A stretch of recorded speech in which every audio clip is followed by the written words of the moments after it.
வாழ்க வையகம், வாழ்க வையகம், வாழ்க வளமுடன். சிந்தனையை, உடல் நலத்தை சீரமைத்து ஓய்வித்த குருவே வாழ்க, குருவே துணை. வேதாத்திரியம் வாழ்க வளமுடன். இன்று வரை உலகில் தோன்றிய அனைத்து சித்தர்களும் ஞானிகளும் மகான்களும் மற்றும் வேதாத்திரிய கோட்பாடுகளை அர்ப்பணிப்புணர்வோடு அகிலமெங்கும் உணர்வாக்கி கொண்டிருக்கும் ஞான ஆசிரியர்களின் மதிநுட்பமும் குருவர்களோடு சுக்குமமாய் நம்மை சூழ்ந்திருந்து நாம் உய்வதற்கு துணை நிற்குமாக என்று சங்கல்பித்துக் கொண்டு இன்றைய தவ நிகழ்வை இறைவணக்கம் குருவணக்கத்தோடு நாம் இனிதே துவங்குவோம். இறைவணக்கம் பாட அருள்நிதி சிவசங்கரி சிவபாலா அம்மா அவர்களும், குரு வணக்கம் பாட அருள்நிதி தமிழரசி ஆறுமுகம் அம்மா அவர்களும். வாழ்க வளமுடன். வாழ்க வளமுடன். இறைவணக்கம். அழுத்தமெனும் முந்தாற்றல் ஒன்றை கொண்டே அணுமுதலாய் அண்ட கோடி அனைத்தும் ஆக்கி வழுத்தும் ஓர் அறிவு முதல் ஐந்தும் ஆறும் வகை வகையாம் உயிரினங்கள் தோற்றுவித்து முழு திறன் உடன் காத்து முடிக்கும் மேலாம் முழு முதற் பொருளே நம் அறிவாயாற்றும் பழுத்த நிலை வரும் வரையில் நீ நான் என்போம். பழுத்த நிலை வரும் வரையில் நீ நான் என்போம். பதமடைந்தோம் ஒன்றானோம், பதமடைந்தோம் ஒன்றானோம் பரமானந்தம்.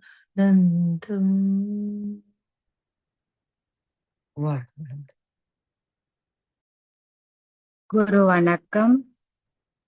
சிந்தையை அடக்கியே சும்மாவிருக்கின்ற சீரறிய செய்த குருவே, அந்த நிலைதனில் அறிவு அசைவற்றிருக்க பெரும் ஆனந்தம் பொங்குதங்கே.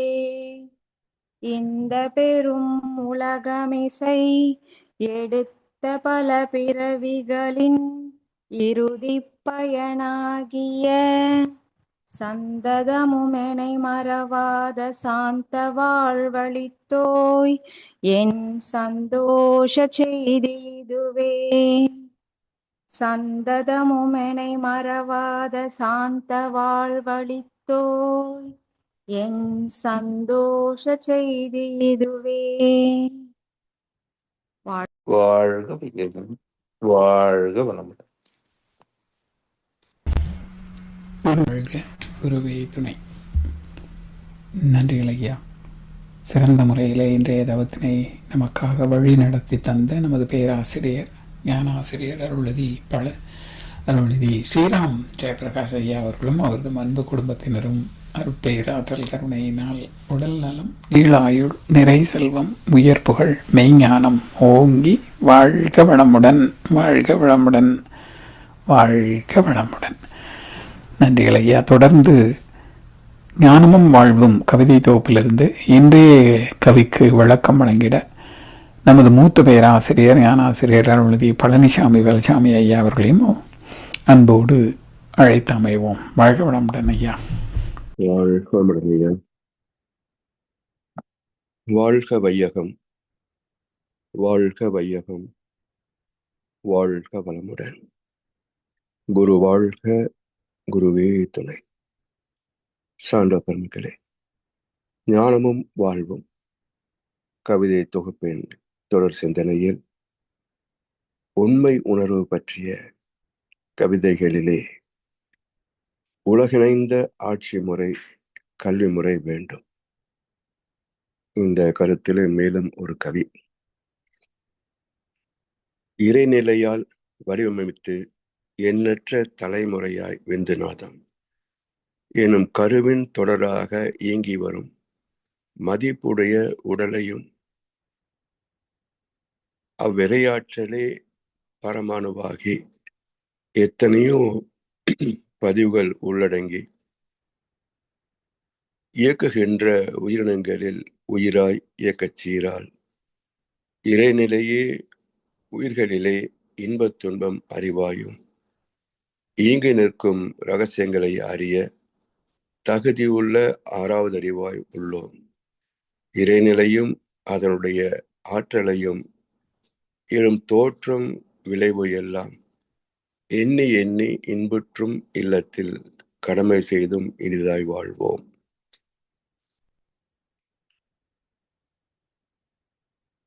இறைநிலையால் வடிவமைத்து எண்ணற்ற தலைமுறையாய் விந்து நாதமெனும் கருவின் தொடராய் இயங்கி வரும் மதிப்புடைய உடல். இந்த மனிதன் தோற்றுவித்தது யார் என்ற கருத்தில எந்த மதமும் முரண்படுவது இல்லை. எல்லா மதத்தின் கருத்துக்களும் இறைவனில் இருந்தே மனிதன் வந்தான், இறைவன் தான் மனிதனை படைத்தான் என்ற கருத்து ஒத்துப்போகிறது. ஆனால் எப்படி என்ற ஒரு விளக்கத்திலே கேள்வியிலேதான் குழப்பமே இருக்கிறது.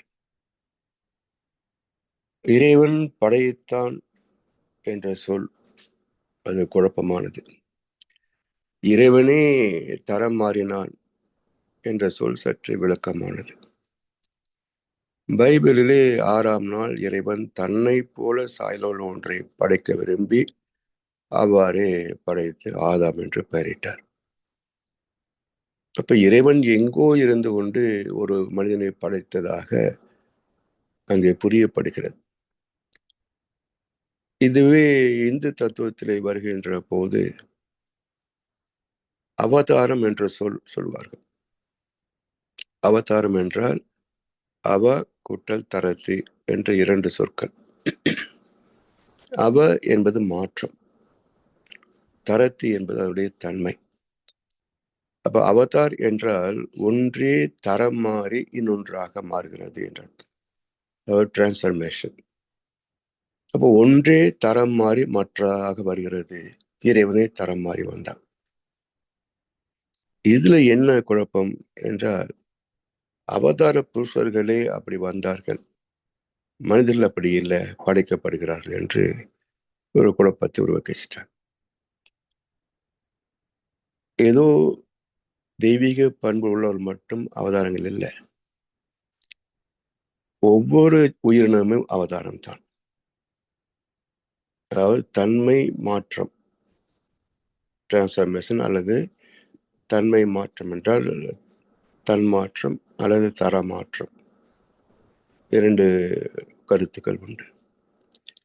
அப்ப இறைவனே தரமாற்றம் அடைகிறான் என்றால் இதுல ஞானிகள் வேறு மனிதர்கள் வேறா? அவர்களும் மனித உடலாகத்தான் இருக்கிறாங்க. எனவே அறிவுதான் மேன்மை பெறுகிறது. இப்ப தரம் மாறுதல், தன் மாறுதல். இப்ப தன்மை எழுச்சி பெறுகின்ற போது ஒன்று தோற்ற பொருள் மாற்றம், இன்னொன்று உணர்கின்ற அறிவிலே மாற்றம்.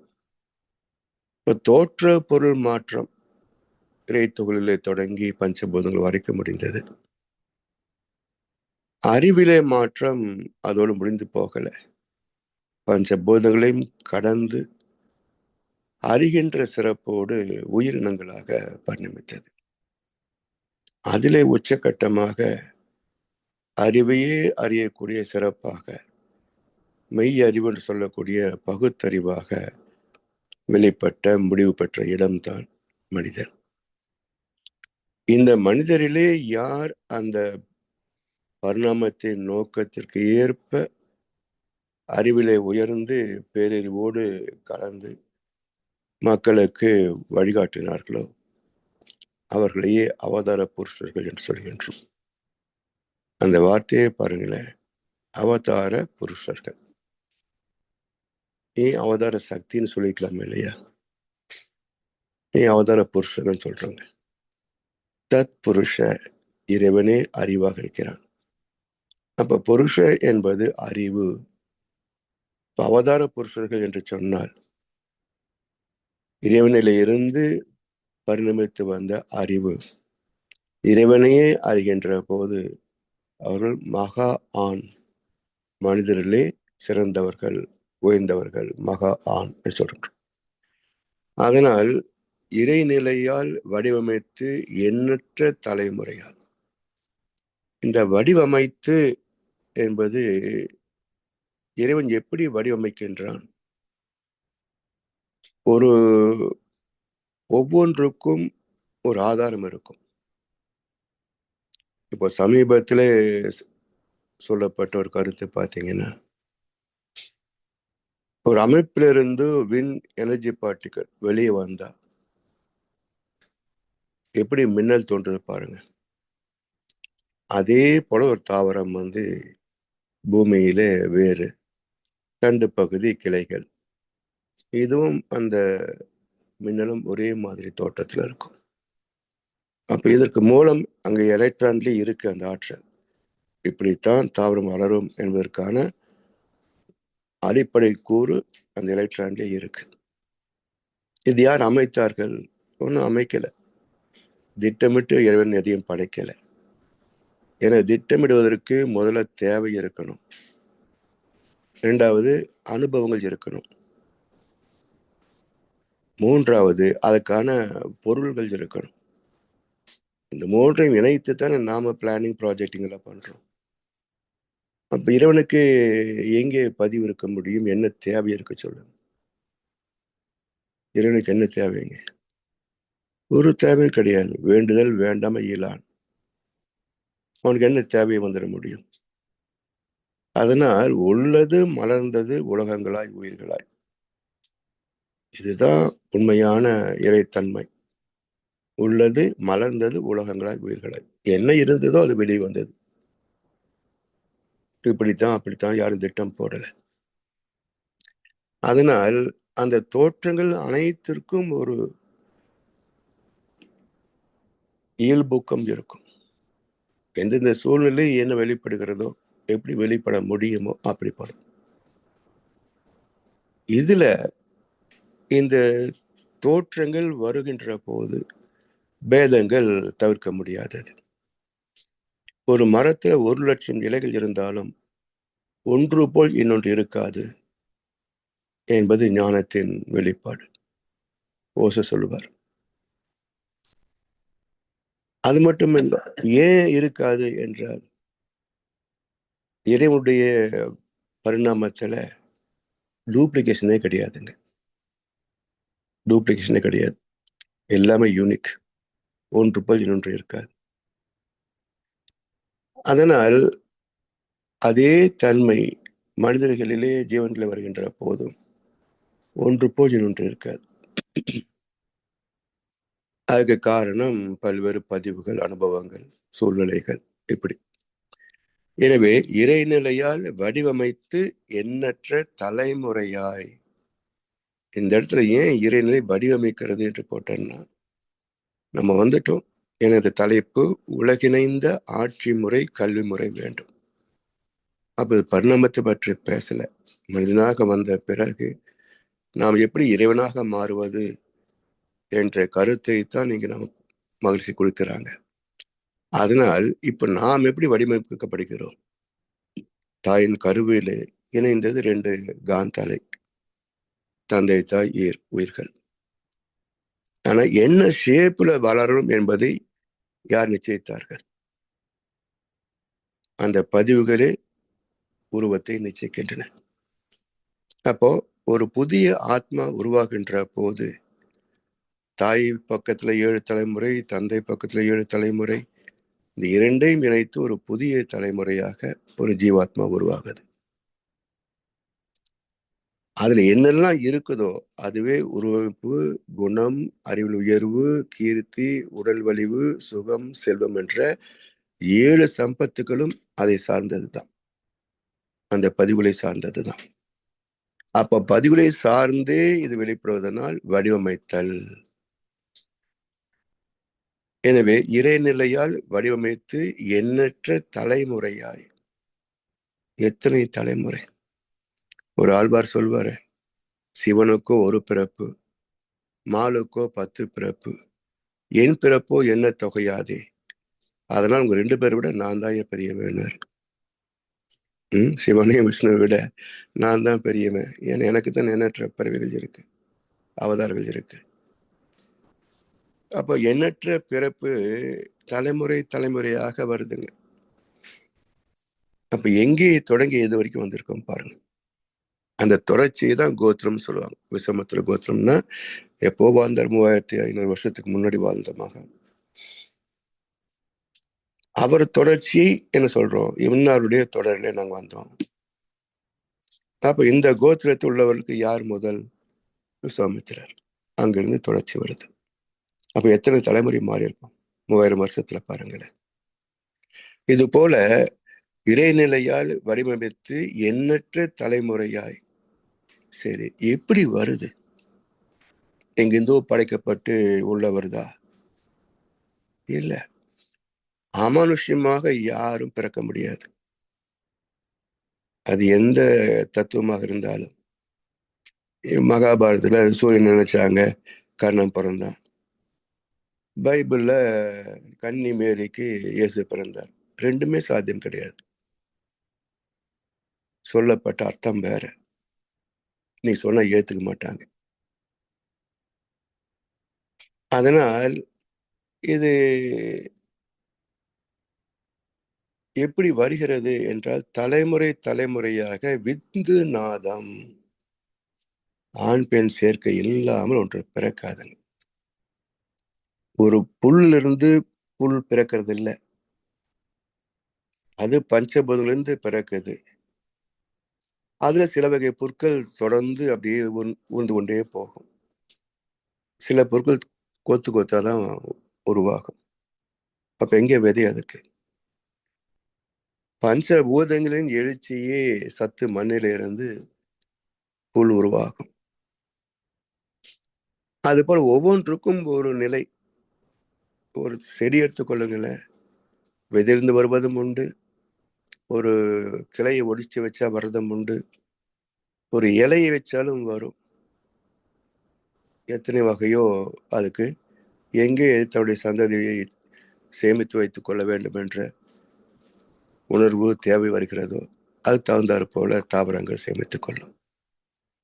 அதை தவிர வேறு எந்த ஜீவனாவது குளோனிங் பண்ணி ஒரு முழு மனிதனை உருவாக்க முடியுதா? அப்ப எல்லா ஜீவராசிகளுக்கும் வித்திலிருந்து தான் ஒரு பிறப்பே தவிர, இதுல கோழி முதல்ல வந்ததா முட்டை முதல்ல வந்ததான்னு ஒரு கேள்வி இருக்கும். முட்டை இல்லாம கோழி வராதுங்க. எப்படி அது சொல்றோம்? ஒரு எக்ஸ் வகை பறவை, ஒரு ஒய் வகை பறவை, ரெண்டும் சேர்ந்து முட்டையிட்டது. அதை வழக்கம் போல பெண் பறவை அடகாத்தது. வெளிப்பட்ட பறவை 2 போல இல்லை, புதுசா ஒரு புதிய வகையாக இருந்தது. அதுக்கு நம்ம கோழின்னு நாம தான் பேர் வச்சோம். கோழிக்கு தெரியுமா நான் தான் கோழின்னு? நாம தான் பேர் வச்சுக்கிட்டோம். அப்ப முட்டை இல்லாமல் எதுவும் வராது. வித்தின்றி தோற்றம் இல்லை. அதுதான் திருமலை என்ன சொல்றாரு? உருவன்றியே நின்று உருவம் புனைக்கும், கரு அன்றே நின்று தான் கருவாகும். அப்ப இறைநிலையே என்னென்ன வகையிலையும் அந்தந்த இயல்போக்க நீதிப்படி ஒவ்வொரு இனமாக வளர்ச்சி பெறலாம். ஒன்று வந்த பிறகு மறுபடியும் ஒரு மாமரம் வரும்னு சொன்ன, மாங்கொட்டையில் இருந்தா மாமரம் வரும், தென்னம்பிள்ளையில் இருந்தா தென்னை மரம் வரும். மறுபடியும் ஒருக்க பரிணாமம் வருமா? தென்னை மரமாக வந்திருக்க எங்கேயாவது? வராது. அப்போ தோன்றுவதற்கு ஒரு சேர்க்கை இருக்கும், பிறகு அதுவதே வளரும். இதை பைபிள் ரொம்ப அழகா சொன்னாங்க. 5ஆம் நாள் இறைவன் பல்வேறு ஜீவராசிகள் உருவாகவும் அவை தம்மில் தாமே ஜீவன்களை உருவாக்கி கொண்டு சுகித்திருக்கும் கடவுள் என்று ஆசீர்வதித்தார். பல்வேறு ஜீவராசிகள் உருவாக்கவும். சரி, அடுத்தது என்ன? மறுபடியும் நான் உருவாக்க மாட்டேன், அவை தம்மில் தாமே ஜீவன்களை உருவாக்கி கொண்டு சுகித்திருக்கும் கடவுள். ஏன்னா 5 வரைக்கும் வேற விதி கிடையாதுங்க. எல்லாமே இயற்கையோடு ஒன்றித்தான் வாழும். ஒரு புலி மானை கொள்ளுதுன்னு சொன்னா அதுவும் இயற்கை விதி தான். ஆனா 6வதாக வந்த மனிதனை இறைவன் சுகித்திருக்க கடவுள்னு வாழ்த்தல. ஏன்? அங்க தேவையில்லை. ஏன்னா இறைவனே இன்பமயம். தன்னை போல சாயல் உள்ள ஒன்றை படைத்து ஆதாம் என்றார். அப்ப இறைவன் என்ன பிரச்சனை மயமா? இல்ல இறைவன் என்ன துக்கமயமா? ஆனந்த சுரப்பிந்தன்னு சொல்றோம். அப்ப இறைவனே இன்பமயமாக இருப்பதனால் ஆதாமுக்கு இன்னொரு வரம் தேவையில்லை. ஆனா 5 ஜீவராசிகளுக்கோ அது தேவை இருக்கு. அதனால் சுகித்திருக்கும் கடவுது என்றார். இப்படி இறைநிலையை வடிவமைத்து எண்ணற்ற தலைமுறையாய் விந்து நாதம் எனும் கருவின் தொடராக இயங்கி வரும் மதிப்புடைய உடல். ஏன் மனித உடலுக்கு மதிப்பு என்றால், மற்ற ஜீவன்களெல்லாம் அந்த உணவுக்கும் இனவிருத்திக்குமான செயலை மட்டும்தான் செய்ய முடியும். நாம் அப்படியா?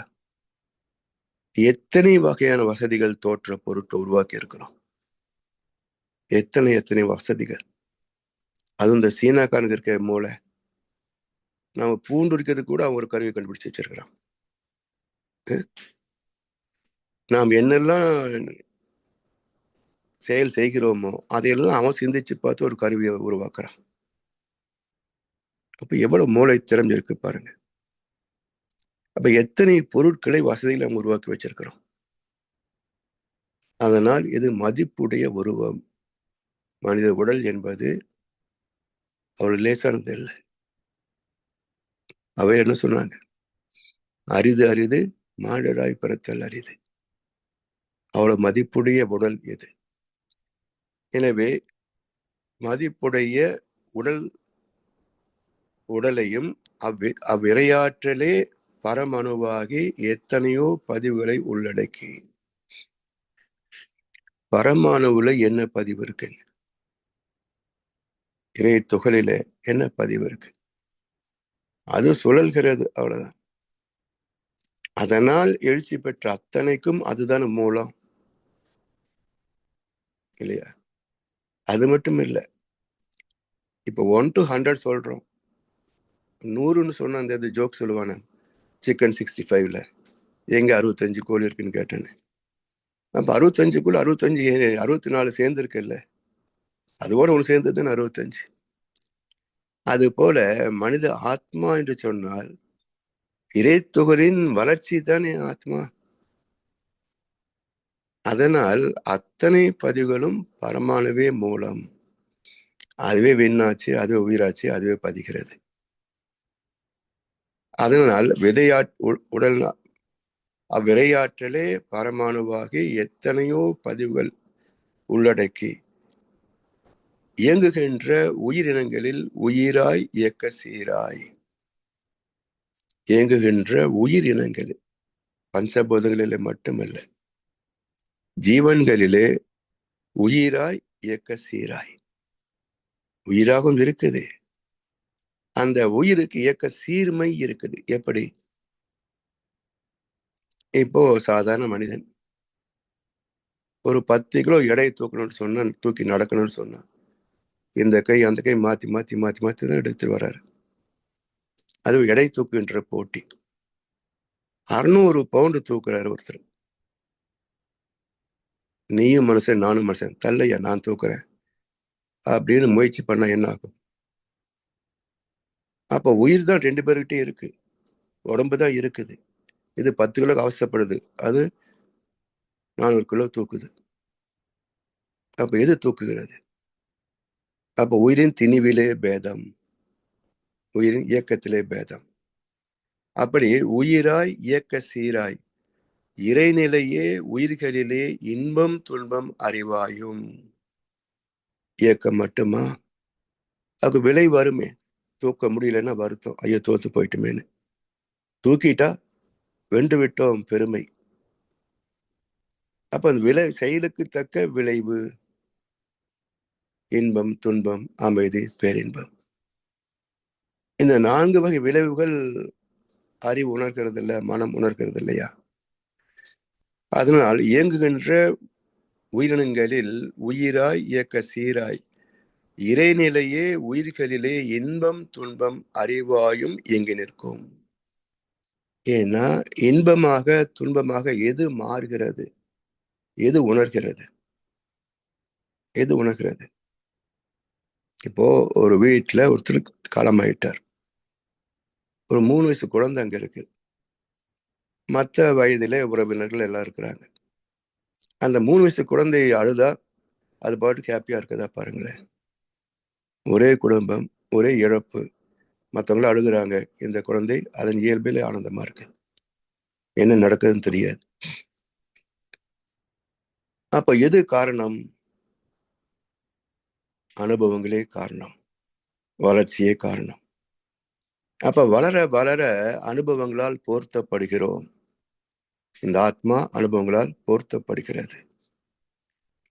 அந்த அனுபவங்களை ஒட்டியே நாம் சுக துக்கத்தை உருவாக்கி கொள்கிறோம். நமக்கு தலைவலி வந்தா தானே வருத்தம், அடுத்தவனுக்கு வந்தா நமக்கு என்ன வலிக்குது இல்லையா? எங்கோ 2 நாடுகளே தொடர்ந்து யுத்தம் நடந்துட்டு இருக்கு, நாம சொத்து வாங்குற முனைப்பா இல்லையா என்ன? ஏன்னா நம்ம பாதிக்கல. அங்குள்ள நினைச்சு பாருங்க. அப்போ தனக்கு என்ற வச்சுத்தான் அந்த இன்ப துன்பத்தை நிச்சயிக்கிறோமே தவிர யாருக்கோ அடுத்தவருக்கோ வந்தா நம்ம அதை பத்தி பாதிக்கப்படுவது இல்லை. அதனால் இறைநிலையே இன்ப துன்ப அறிவாயும் இயங்கி நிற்கும் ரகசியங்களை அறிய தகுதி உள்ள 6வது அறிவாயுள்ளோம். இத்தனையும் யார் உணர முடிகிறது? மனித அறிவு தான் உணர முடியும், மற்ற ஜீவன்களுக்கு இல்லை. அதுவும் பிரிவை உணரும், ஆனா அது ஒவ்வொரு இனத்திலே விருத்தி அடைந்து வர வர வரத்தான் அந்த அறிவு மேன்மை பெற்றுக் கொண்டே வருகிறது. எல்லா இயக்கத்துக்கும் அந்த விதி சொல்ல முடியுமா?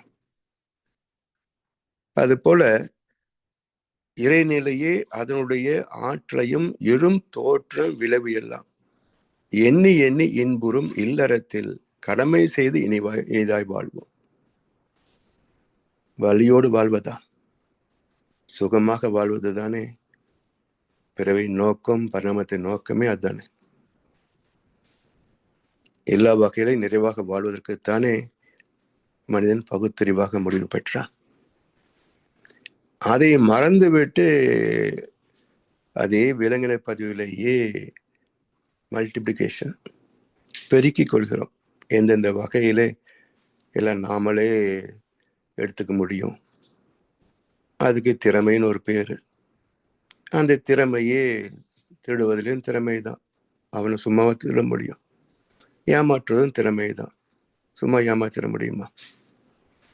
இப்படி பாசிட்டிவ் நெகட்டிவ் 2 வகையிலையும் திறமையை பயன்படுத்தி கொண்டோம். ஆனா இதுல எது சுகமான வாழ்க்கை? துன்பமே இல்லாமல் வாழணும்னு தான் எல்லாரும் ஆசைப்படுகிறோம்.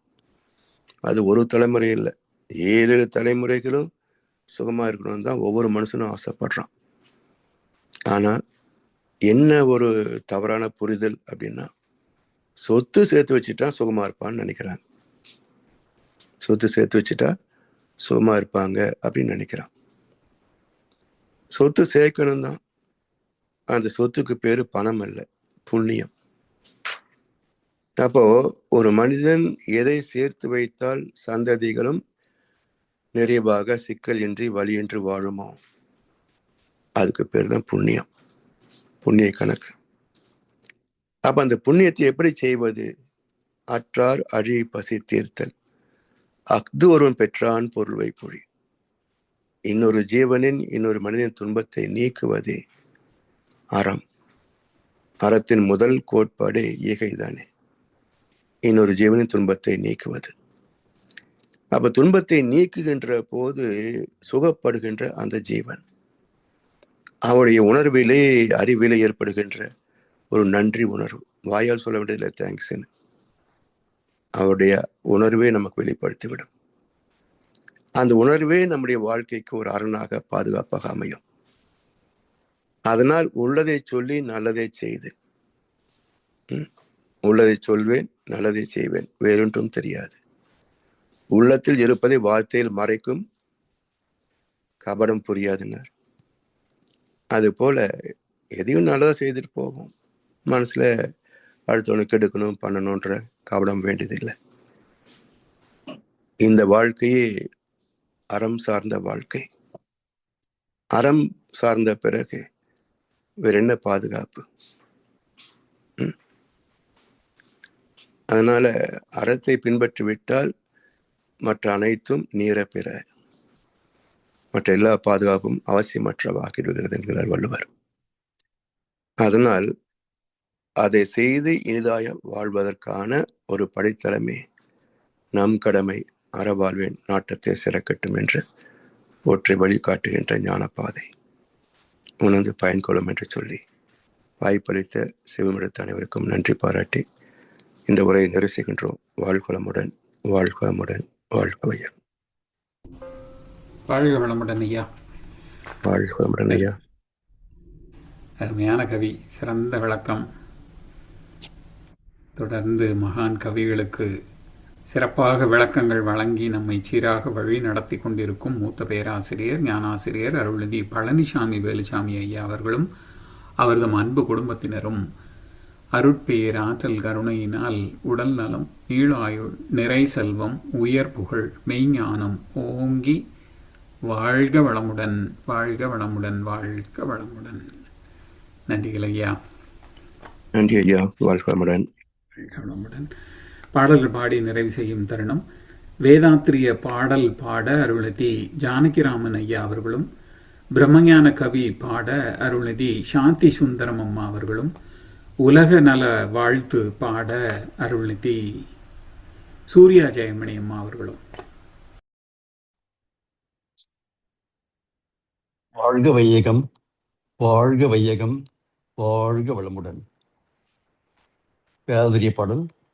போரில்லா நல்லுலகம், பொருள் துறையில் சமநீதி, நேர்மையான நீதிமுறை, நில உலகிற்கோர் ஆட்சி, சீர் செய்த பண்பாடு, சிந்தனையோர் வழிவாழ்வு,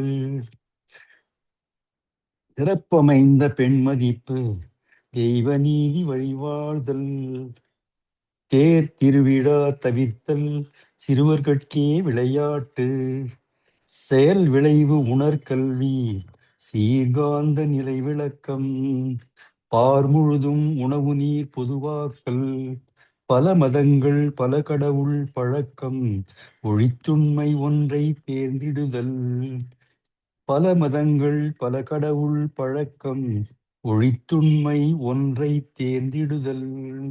வாழ்க வையகம், வாழ்க வளமுடன்.